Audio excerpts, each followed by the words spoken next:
Hi, I'm நவநிதி. ஒரு நாட்டில் ஒரு இளவரசன் இருந்தான். அவன் ஒரு சிறந்த போர் வீரன். அவனுடைய வாழ்வீச்சுக்கு அந்த நாடே ஈடு கொடுக்க முடியாது. அந்த அளவுக்கு சிறந்த வீரன்.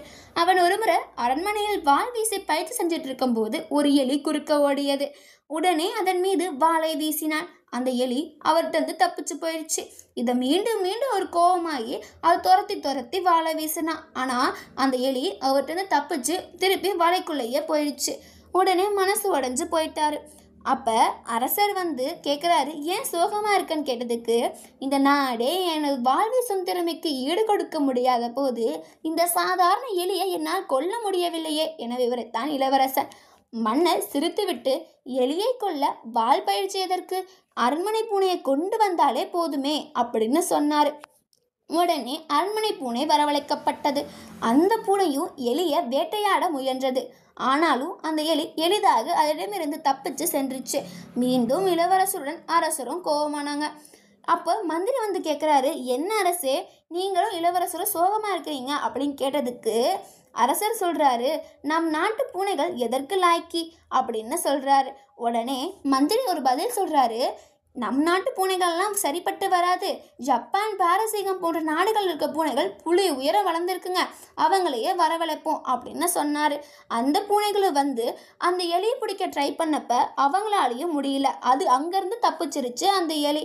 இதெல்லாம் பார்த்து இன்னும் சோகமாயிட்டாங்க. அப்போ அரண்மனை காவலன் இதுக்கு போய் எதுக்கு ஜப்பான், பாரசீக பூனைகள்லாம் எதுக்கு, எங்கள் வீட்டு பூனையே போதும் அப்படின்னு சொல்கிறாரு. மன்னருக்கு நம்பிக்கையே இல்லை. என்னோட அரண்மனையில் வளர்ந்து வரும் பூனையாலே முடியாதது உன் பூனையால் முடியுமா அப்படின்னு கோபமாக சொல்கிறாரு. உடனே இளவரசர், சரி உன்னோட பூனையை கொண்டு வா பார்க்கலாம் அப்படின்னு சொல்கிறாரு. உடனே அவர் அந்த பூனையை கொண்டு ஒரே தாவலில் அந்த பூனை உடனே அந்த எலியை பிடிச்சி சாப்பிட்டுருச்சு. இதை பார்த்தோன்னே அங்கே இருக்க எல்லாத்துக்கும் ஒரே ஆச்சரியம். எப்படி வளர்க்குறீங்க? எங்கள் பூனையால் முடியாதது ஜப்பான், பாரசீக பூனையாலே முடியாதது உன் சாதாரண பூனைக்கு எப்படி இவ்வளோ தைரியம் அப்படின்னு சொன்னுச்சு. அதுக்கு அரண்மனை காவலர் சொல்கிறாரு, பெரிதாக எந்த பூனைக்குமே நான் திறமையோ பயிற்சியோ சொல்கிறதில்ல. என் பூனைக்கு ரொம்ப பசி, அவ்வளோதான். உடனே இளவரசுக்கு கோவம் வந்துச்சு. அரண்மனைக்குள்ளே பூனைகள் நன்று தின்று கொழுத்திருப்பதால தான் அதுக்கு பசியே இல்லை. அப்போ அது எப்படி அதை சாப்பிடும், எப்படி அதை பிடிக்கும்? எனவே இதில் நான் என்ன சொல்கிறேன்னா, எந்த ஒரு வேலையும் வெற்றிகரமாக செய்து முடிக்கணும்னா முதல்ல அதனோட பசி மற்றும் அதை தேவையை நமக்கு அறிஞ்சிருக்கணும். நமக்கு ஒரு விஷயத்த தேவை இருந்தால் தான் அதை நம்ம நல்லா வெற்றிகரமாக முடிக்க முடியும்.